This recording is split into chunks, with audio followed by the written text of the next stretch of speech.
میں محترم مولانا محمد حمید کوثر صاحب سے درخواست کرتا ہوں کہ جو ان کا یہ سوال ہے کہ جماعت احمدیہ کے مخالفین احمدیوں پر طرح طرح کے جو مظالم کرتے ہیں، تو اس کے تعلق سے یہ ہے کہ مظالم کو خاموشی سے برداشت کرتے ہوئے اسلام کی تعلیمات کیا ہے اس بارے میں، تو اس کا کچھ اختصار سے جواب دیں۔ سب سے پہلی بات یہ ہے کہ اس کا جواب سیدنا حضرت مسلم موعود رضی اللہ تعالیٰ عنہ کا ایک شعر ہے، وہ تم کو حسین بناتے ہیں، آپ یزیدی بنتے ہیں، یہ کیا ہی سستا سودا ہے، دشمن کو تیر چلانے دو۔ یہ تو خود ابو جہل اور ابو جہل اور ابو لہب یہ اپنے نمونے سے ہی بتا رہے ہیں کہ ہم ابو جہل ہیں، ہم ابو لہب ہیں، ہم وہ لوگ ہیں جو ظالم ہیں، اور مظلوم کون ہے؟ جماعت احمدیہ۔ اور ابھی جیسا کہ میں نے عرض کیا کہ استقلال اور صبر کے ساتھ ہم نے برداشت کرنا ہے، اور کرتے چلے جا رہے ہیں 100 سال سے۔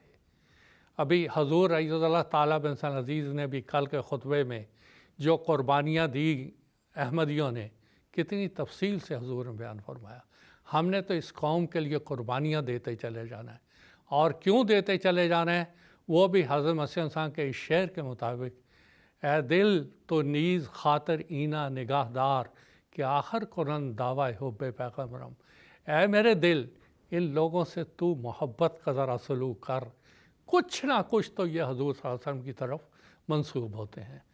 اپنی اس بہن سے میں یہ عرض کرنا چاہوں گا، دیکھیں مسلمان عام طور پر اس وقت دین سے بہت دور ہیں، ان کو گمراہ کرنے والے مولوی ہیں، اور وہ مولوی جن کے بارے میں پیارے آقا حضرت محمد صلی اللہ علیہ وسلم نے فرمایا تھا علماءہم شر من تحت ادیم السماء، اس زمانے کے علماء آسمان کے نیچے بدترین مخلوق ہوں گے۔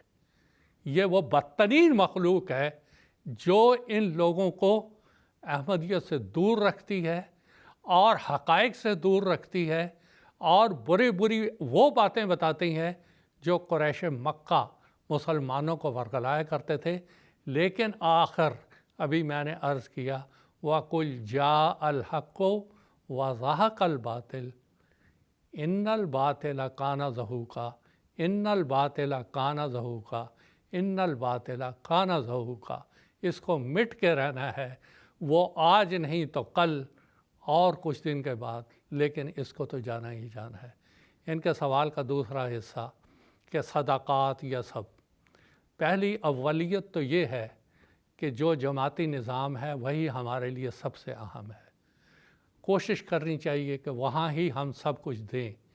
لیکن اللہ تعالیٰ کا ایک حکم یہ بھی ہے وَأَمَّا السَّائِلَ فَلَا تَنْهَرْ، اگر کوئی تجھ سے مانگنے آ جاتا ہے، چاہے کچھ بھی ہے، کوئی بھی ہے، جتنی تیری حیثیت ہے تو اس کی بھی مدد کر۔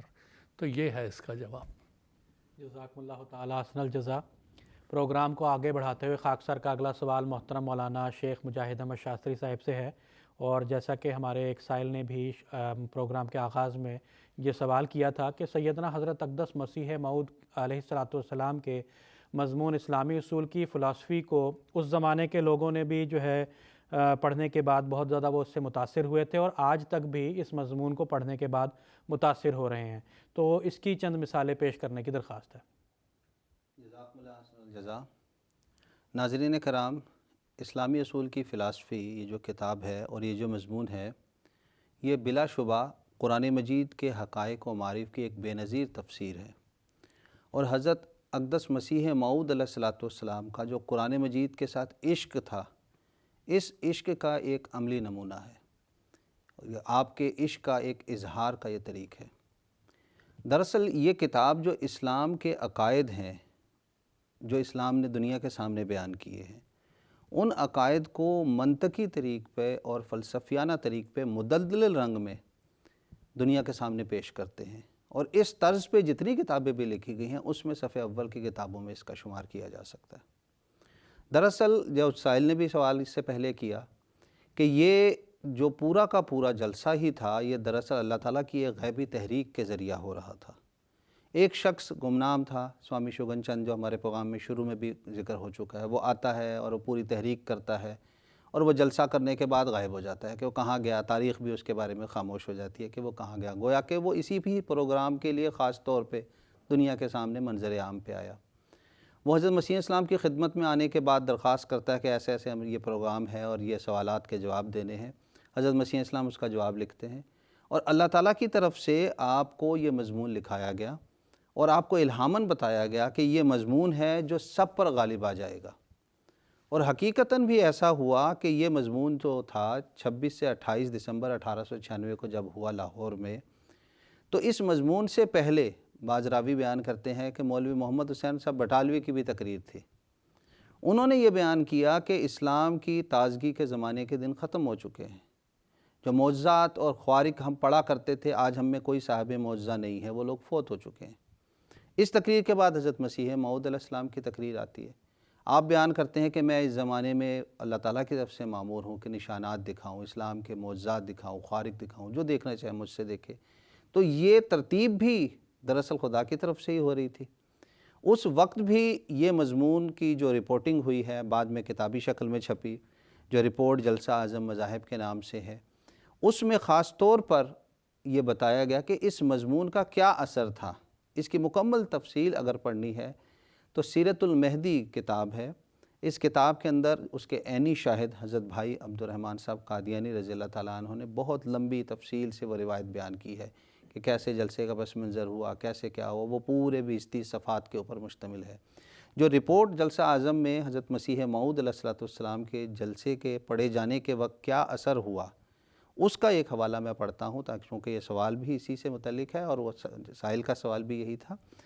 چنانچہ وہ لکھتے ہیں کہ پنڈت گووردھن داس کی تقریر کے بعد نصف گھنٹہ کا وقفہ تھا، لیکن چونکہ بعد از وقفہ ایک نامی وکیل اسلام، یعنی حضرت مسیح موعود اسلام کا ذکر ہو رہا ہے، نامی وکیل اسلام کی طرف سے تقریر کا پیش ہونا تھا، اس لیے اکثر شائقین اپنی اپنی جگہ سے نہ اٹھے۔ 1:30 بجے میں ابھی بہت سا وقت تھا کہ اسلامیہ کالج کا وسیع مکان جلد بھرنے لگا اور چند ہی منٹوں میں تمام مکان پر ہو گیا۔ اس وقت کوئی 7-8 ہزار کے درمیان مجمع تھا۔ مختلف مذہب و ملل اور مختلف سوسائٹیوں کے لوگ اور ذی علم آدمی موجود تھے۔ اگرچہ کرسیاں اور میزیں اور فرش نہایت ہی وسعت کے ساتھ مہیا کیا گیا تھا، لیکن صدہا آدمیوں کو کھڑا ہونے کے سوا اور کچھ نہ بن پڑا، اور ان کھڑے ہوئے شائقینوں میں بڑے بڑے رؤساء عمائد پنجاب کے، علماء فضلاء، بیرسٹر، وکیل، پروفیسر، ڈاکٹر، غرض ہر طبقہ کے، مختلف برانچوں کے ہر قسم کے آدمی موجود تھے۔ نہایت ہی صبر و تحمل کے ساتھ جوش سے برابر 4-5 گھنٹے اس وقت ایک ٹانگ پر کھڑا رہنا پڑا۔ اس مضمون کے لیے اگرچہ کمیٹی کی طرف سے صرف 2 گھنٹے ہی تھے، لیکن حاضرین جلسہ کو اس سے کچھ ایسی دلچسپی پیدا ہو گئی کہ ماڈریٹر صاحبان نے نہایت جوش اور خوشی کے ساتھ اجازت دی کہ جب تک یہ مضمون ختم نہ ہو تب تک کارروائی جلسہ کو ختم نہ کیا جائے۔ ان کا ایسا فرمانا عین اہل جلسہ اور حاضرین جلسہ کی منشا کے مطابق تھا، کیونکہ جب وقت کے گزرنے پر مولوی مبارک علی صاحب نے اپنا وقت بھی اس مضمون کے ختم ہونے کے لیے دیا اور حاضرین اور ماڈریٹر صاحب نے ایک نعرہ خوشی سے مولوی صاحب کا شکریہ ادا کیا۔ یہ مضمون شروع سے اخیر تک یکساں دلچسپی و مقبولات اپنے ساتھ رکھتا تھا۔ چنانچہ یہ وہ صورت تھی جو اس وقت یہ مضمون سننے والوں کی تھی۔ حضرت بھائی عبد الرحمن صاحب قادیانی رضی اللہ تعالیٰ عنہ بیان کرتے ہیں کہ لوگ ایسے محو ہو گئے تھے کہ گویا ان کے سروں سے پرندے بھی اگر کچھ اٹھا کے لے جائیں تب بھی ان کے علم میں نہیں تھا۔ پھر اس مضمون نے کیا اثر دنیا پہ پیدا کیا؟ چنانچہ حضرت مفتی محمد صاحب صادق رضی اللہ تعالیٰ عنہ ذکر حبیب کتاب میں بیان فرماتے ہیں، آپ کی روس کے عظیم مفکر جو کاؤنٹ ٹالسٹائل تھا، اس سے خط و کتابت ہوئی، وہ پوری خط و کتابت وہاں موجود ہے، لمبی آپ نے یہ کتاب اس کو پڑھنے کے لیے دی۔ چنانچہ اس کے جواب میں اس نے بیان کیا، the ideas are very profound and true, کہ یہ جو خیالات ہیں یہ بہت ہی زیادہ سچے ہیں اور اثر ڈالنے والے ہیں۔ پھر اسی طرح انگلستان کے محترم آرچرڈ بشیر صاحب لکھتے ہیں اپنی سوانے میں کہ جب وہ آرمی میں تھے ان کو کسی دوست سے یہ کتاب ملی اور انہوں نے اس کو پڑھا تو جو باطل خیالات تھے یا دنیا داری کے خیالات تھے، اس کتاب کو پڑھنے کے نتیجے میں وہ دور ہونا شروع ہو گئے۔ پھر اسی طرح نہ صرف یہ بلکہ ہندوستان کے بھی مفکرین نے جب ان کتابوں کو پڑھا تو اس کے نتیجے میں ان کے جذبات اور ان کے خیالات ہمارے سامنے موجود ہیں۔ چنانچہ اخبار بدر میں 7 جنوری 1960 میں صفحہ نمبر 11 میں درج ہے کہ سردار کرپال سنگھ صاحب جو تھے، یہ کانگڑا کے ایک ٹیچر تھے، انہوں نے جب اسلامی اصول کی فلسفی کو پڑھا تو یہ لکھتے ہیں کہ ان کو جو بھجوائے گئے ان کو کہ میں نے آپ کی مرسلہ کتب میں سے اکثر کا مطالعہ کیا، ان میں سے ایک کتاب ٹیچنگ آف اسلام بلا شبہ لاسانی ہے کہ جس کا اظہار الفاظ میں ممکن نہیں۔ ایک شخص کے لیے جو اسلامی اصول کے فلسفہ کا علم حاصل کرنا چاہتا ہے اسے یہ کتاب ضرور پڑھنی چاہیے۔ اس میں ہم اوامر اسلام کا خلاصہ پاتے ہیں اور یہ کتاب ہر سچائی کے خواہاں کے لیے مفید ہے۔ بس دراصل یہ کتاب جو حضرت مسیح موعود علیہ السلام کی جو لکھی گئی کہ یہ وہ مضمون ہے جو سب پہ غالب آئے گا، یہ ہم 127 سال سے اس کا مشاہدہ کر رہے ہیں۔ قوموں کے مختلف لوگوں کو، علاقوں پہ اگر ہم اس کو تقسیم کر کے دیکھیں تو کئی لوگ ہیں جنہوں نے اس کتاب کو پڑھا اور اس کے بعد وہ اسلام اور احمدیت میں داخل ہوئے، اس کی حقیقت کو قبول کیا۔ دراصل یہ کتاب انسان کو اللہ تعالیٰ کے ساتھ تعلق جوڑنے کی طرف نشاندہی کرتی ہے۔ اس کی پوری تفصیل ابھی ہم نے سنی کہ کیسے معرفت الہی کے اس میں ذرائع بیان کیے گئے ہیں۔ جب انسان اس کو پڑھتا ہے ایک نئی لذت اس میں حاصل ہوتی ہے اور وہ ایک نئے معرفت اور نئے اسلوب سے اس کو سمجھ رہا ہوتا ہے۔ اسی لیے اس پروگرام کے ذریعہ سے میں ان احمدی بھائیوں سے بھی درخواست کرنا چاہوں گا جنہوں نے ابھی تک اس کتاب کا مطالعہ اگر نہیں کیا یا ان کے علم میں ایسے دوست ہیں جنہوں نے نہیں کیا تو وہ ضرور اس کتاب کو پڑھیں، کیونکہ یہ کتاب اپنے اندر ایک صداقت رکھتی ہے کہ جب بھی اس کو لوگ پڑھتے ہیں تو وہ روحانیت میں ترقی کرنے لگتے ہیں، دنیا داری سے وہ ہٹ جاتے ہیں اور خدا تعالیٰ سے ان کا ایک تعلق مضبوط سے مضبوط تر ہوتا چلا جاتا ہے۔ جزاکم اللہ۔ جزاکم اللہ تعالیٰ احسن الجزا۔ ناظرین، اس کے ساتھ ہی ہمارا آج کا یہ ایپیسوڈ اپنے اختتام کے وقت کو پہنچ رہا ہے۔ پروگرام کے اختتام پر خاکسار سیدنا حضرت اقدس مسیح موعود علیہ السلام کا ایک اقتباس پیش کرے گا۔ سیدنا حضرت مسیح موعود علیہ السلام فرماتے ہیں، جب انسان سچے طور پر خدا تعالیٰ سے محبت کرتا ہے تو خدا بھی اس سے محبت کرتا ہے، تب زمین پر اس کے لیے ایک قبولیت پھیلائی جاتی ہے اور ہزاروں انسانوں کے دلوں میں ایک سچی محبت اس کی ڈال دی جاتی ہے اور ایک قوت جذب اس کو عنایت ہوتی ہے اور ایک نور اس کو دیا جاتا ہے جو ہمیشہ اس کے ساتھ ہوتا ہے۔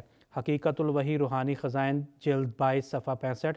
ایک اور مقام پر آپ علیہ السلام فرماتے ہیں، ہمارا فرض یہ ہونا چاہیے کہ ہم اللہ تعالیٰ کی رضامندی کے جویا اور طالب رہیں اور اسی کو اپنا اصل مقصود قرار دیں۔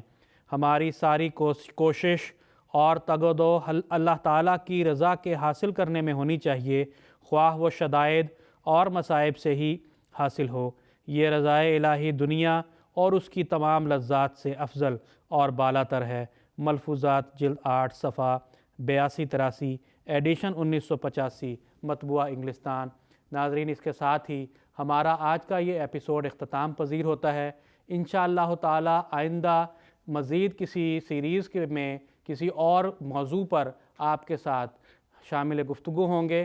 تب تک کے لیے اجازت دیجیے۔ السلام علیکم ورحمۃ اللہ وبرکاتہ۔ آؤ لوگوں کہ یہی نور خدا پاؤ گے، لو تمہیں طور تسلی کا بتایا